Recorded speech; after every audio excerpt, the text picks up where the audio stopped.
تھانہ سیتل ماڑی میں اندھے قتل کی لرزہ خیز داستان۔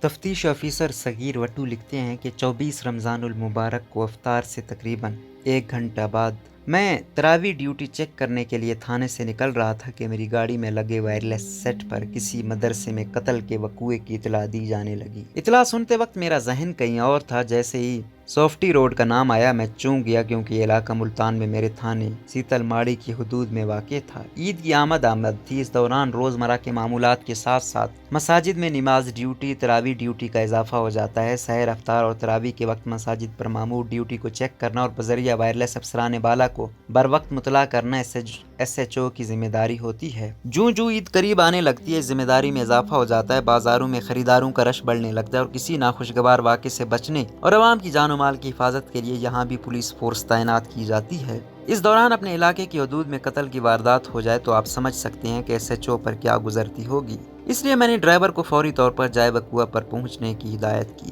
مذکورہ مدرسہ تھانہ سیتل ماڑی سے بذریعہ گاڑی 5 منٹ کی مسافت پر تھا، لہٰذا میں بہت جلد جائے واردات پر پہنچ گیا۔ یہ ایک نیا تعمیر شدہ مدرسہ تھا جس کے ساتھ ملکہ مسجد تھی، جس کا دروازہ اکثر کھلا رہتا اور نماز کے اوقات میں نمازیوں کی آمد و رفت جاری رہتی۔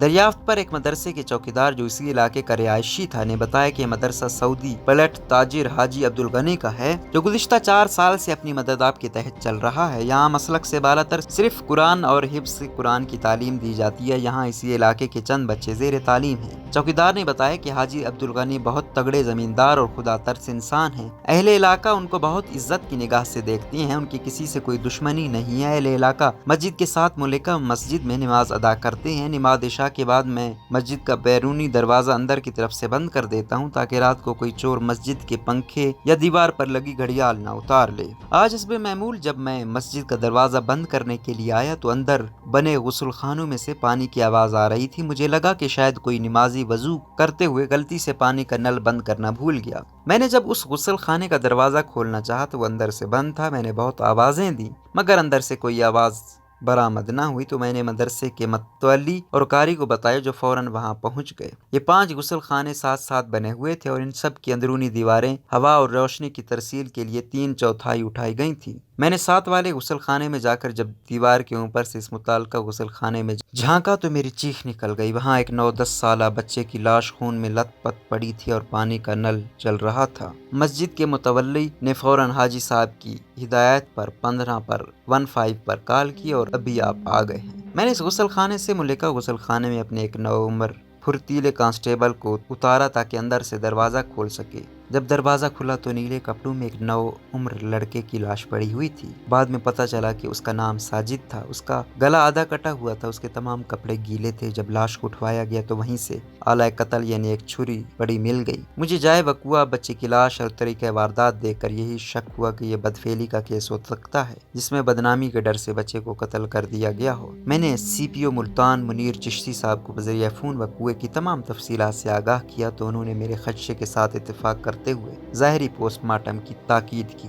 میں نے فوری طور پر بچے کی لاش اپنے تھانے کے اسسٹنٹ سب انسپکٹر امام دین کے ساتھ ظاہری پوسٹ مارٹم کے لیے نشتر اسپتال روانہ کی اور ساتھ ہی میں نے ایمرجنسی میڈیکل آفیسر نشتر اسپتال ڈاکٹر یونس بزدار کو فون کر کے اپنے خدشات سے آگاہ کیا۔ بچے کی لاش اسپتال روانہ کر کے میں موقع پر تفتیش میں مصروف ہو گیا۔ میں نے جائے وقوع کا اچھی طرح جائزہ لیا، آنے جانے والے راستوں کو دیکھا۔ مدرسے کے اندر سے ایک چھوٹا سا راستہ مسجد کی طرف آتا تھا جہاں سے بچے نماز پڑھنے کے لیے کبھی کبھار آمد رفت کے لیے اس راہداری کو استعمال کرتے تھے۔ مسجد کی عقبی دیوار نہایت چھوٹی اور شکستہ تھی۔ دیوار کے پیچھے ایک خالی پلاٹ تھا جس کی 4 دیواری اور گیٹ لگا ہوا تھا۔ یہ پلاٹ بھی حاجی صاحب کی ملکیت تھا۔ رات کا وقت ہو چکا تھا اور پلاٹ میں کافی اندھیرا تھا۔ میں نے ٹارچ لی اور اپنے گن مین کے ہمراہ اس پلاٹ میں اتر گیا۔ پلاٹ میں ایک پرانا درخت تھا اور زمین پر بے ترتیب گھاس اگی ہوئی تھی۔ اچانک میرے گن مین کی نظر ایک گیلے کپڑے پر پڑی۔ اس نے مجھے آواز دی۔ میں نے کپڑا اٹھایا تو ایک گیلی قمیض تھی جس کے بازو خون آلود تھے۔ یقیناً اس قاتل کی تھی جس نے بھاگتے ہوئے خون آلود قمیض مسجد کے عقب میں خالی پلاٹ میں پھینک دی تھی۔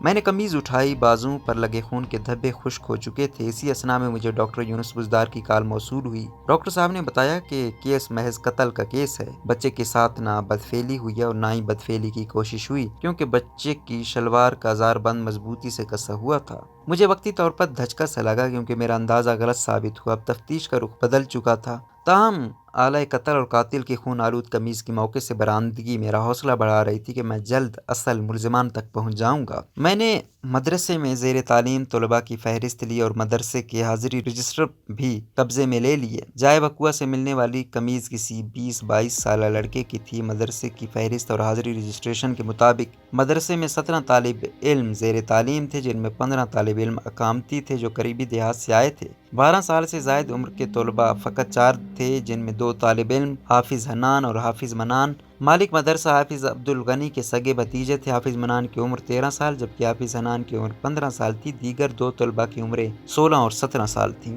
میں نے مدرسے کے محتمم حاجی عبدالغنی، مدرسے کے قاری محمد یونس اور چوکیدار سراج الدین سے الگ الگ پوچھ گچھ کی اور اس کے تفصیلی بیانات قلم بند کیے۔ مقتول ساجد ایک یتیم بچہ تھا جس کی کفالت اس کا چچا کر رہا تھا، جو اپنی غربت کے باعث 1 سال قبل اسے مدرسے میں چھوڑ گیا تھا۔ میں نے مدرسے میں اقامتی 15 طلباء سے فرداً پوچھ گچھ کی، لیکن مجھے کوئی سراغ میسر نہ آ سکا۔ میں نے جائے وقوع سے ملنے والی قمیض دونوں 12 سال سے زائد عمر کے طلباء کو پہنائی، مگر وہ ان کی جسامت کے اعتبار سے بہت بڑی تھی۔ مدرسے کے قاری کو جب قمیض پہنائی تو بظاہر لمبی کے اعتبار سے پوری تھی، لیکن بازو نسبتاً چھوٹے تھے۔ بعض کیسوں میں پولیس پر اوپر سے شدید دباؤ پڑنا شروع ہو جاتا ہے کہ ملزموں کو 24 گھنٹوں میں گرفتار کیا جائے، 36 گھنٹوں میں پکڑا جائے وغیرہ۔ حالانکہ ایسے موقعوں پر پولیس پر بلا وجہ دباؤ سے وہ جلد بازی کی طرف مائل ہو جاتے ہیں، جس سے الٹا کام بگڑ بھی سکتا ہے۔ اگلی صبح جب اس وقوعے کی خبر اخبارات میں چھپی تو ہر طرف اس کے چرچے شروع ہو گئے، حتیٰ کہ قومی اسمبلی میں بھی اس کی بات گشت پہنچ گئی اور وہاں بھی اس وقوعے کے حوالے سے سوال اٹھائے گئے۔ سی پی او صاحب کو اسمبلی کے اگلے اجلاس میں پیش ہو کر اس وقوعے کی تفتیش سے متعلق رپورٹ پیش کرنے کے احکامات دیے گئے۔ پولیس کے لیے یہ مرحلہ بہت جان گسل ہوتا ہے جب کوئی جرم عوامی ہو کر اس کا چرچا گلی کوچوں تک پہنچ جائے۔ ایک طرف تو آپ پوری طرح سے تفتیش اور تحقیقات میں مگن ہوتے ہیں، جس کے لیے پوری طرح کا سکون اور تحمل چاہیے، اوپر سے شدید دباؤ پڑنا شروع ہو جاتا ہے کہ جلدی کرو، ملزموں کو 24 گھنٹوں میں گرفتار کیا جائے، 36 گھنٹوں میں پکڑا جائے وغیرہ۔ حالانکہ ایسے موقعوں پر پولیس پر بلا وجہ دباؤ سے وہ جلد بازی کی طرف مائل ہو جاتے ہیں، اس سے کام بالکل بگڑ جاتا ہے۔ اسی دوران ایک معاملہ بھی اٹھ کھڑا ہوا جس سے ملتان پولیس پر تنقید اور دباؤ میں کئی گنا اضافہ ہو گیا، کیونکہ قتل مدرسے میں ہوا تھا، لہٰذا اسے فرقہ واریت کا رنگ دیا جانے لگا۔ میں نے مدرسے کے محتمم حاجی عبدالغنی سے ملاقات کی اور انہیں ان کے دونوں بھتیجوں کو ساتھ تھانے لے جانے کی اجازت چاہی، تاکہ ان سے زیادہ معلومات حاصل کر کے مقدمے کا جلد از جلد سراغ لگایا جا سکے۔ حاجی صاحب نے نہ صرف اپنے دونوں بھتیجوں کو ساتھ لے جانے کی اجازت دی، بلکہ یہاں تک کہا کہ اس مقدمے کو حل کرنے اور قاتلوں تک پہنچنے کے لیے اگر میرے گھر کے افراد کی ضرورت ہو تو انہیں بھی شامل تفتیش کیا جائے۔ میں نے حاجی صاحب کا شکریہ ادا کیا اور انہیں یقین دلایا کہ بہت جلد اصل قاتلوں کو قانون کے کٹہرے میں لاؤں گا۔ میں نے دونوں لڑکوں حافظ حنان اور منان کو تھانے میں ہی ایک کمرہ دے دیا اور آتے جاتے انہیں بلا کر مدرسے میں زیر تعلیم طلباء اور اس کیس سے متعلقہ مشتبہ افراد سے متعلق پوچھ گچھ کرتا رہا۔ حاجی صاحب کا بڑا بھتیجا حافظ حنان بالکل اللہ میاں کی گائے تھا، جو زیادہ وقت تھانے کے کمرے میں سویا رہتا اور جب اس سے کچھ پوچھا جاتا تو اس کے جوابات بچگانہ نوعیت کے ہوتے۔ اس کے بالکل برعکس اس کا چھوٹا بھائی حافظ منان، جس کی عمر 13 سال تھی، وہ انتہائی شاطر اور ذہین لڑکا تھا اور سارا دن تھانے کے اندر گھومتا رہتا اور مسلسل جاگتا رہتا۔ وقوعے کو 5 روز گزر چکے تھے اور ابھی تک کوئی خاص پیش رفت نہیں ہوئی تھی۔ میں نے شام کے وقت حافظ منان کو اپنے کمرے میں بلایا اور اسے پاس بٹھا کر اس سے مدرسے اور محتمم مدرسے حاجی صاحب کے حوالے سے پوچھ گچھ کرنے لگا۔ اچانک اس نے انتہائی پراعتماد لہجے میں کہا، پولیس یہ کیس کبھی حل نہیں کر سکے گی۔ میں یہ سن کر دنگ رہ گیا، مجھے اس کے بے ساختہ لہجے پر حیرت ہوئی۔